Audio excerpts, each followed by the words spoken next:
আমরা একটা কথা বলি, সল্লি বললি করলি তো মল্লি। চট্টগ্রাম চেম্বার অফ কমার্স আমরা মনে করি এটা ব্যবসায়িক জগতে একটা বাতিঘর, এবং আমরা গত 13 বছর আসলে কোনো পাওয়ার হাউসও ছিল না, আমাদের বাতিঘরও ছিল না। আমরা দিকশূন্য হয়ে ঘোরাঘুরি করতেছিলাম।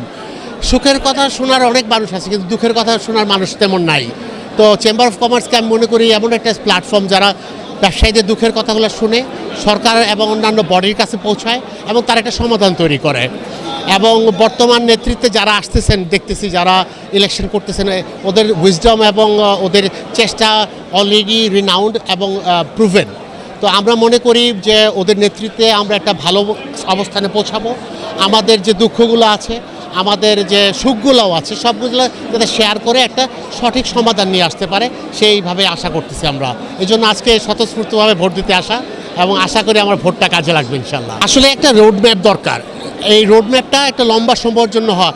কোনো আমরা একটা কথা বলি, সল্লি বললি করলি তো মল্লি, মানে কোনো শর্টকাট নাই। We have to have a long term road map, এবং ওইটাতে স্টিক থাকতে হবে। ইলেকশন হোক, নতুন নেতৃবৃন্দ আসুক, কিন্তু মূল যে একটা বেস তৈরি করার জন্য যে একটা রোড ম্যাপ তৈরি হয়, একটা প্ল্যানিং হয়, সেটাকে সবাই ক্যারি ফরওয়ার্ড করা উচিত।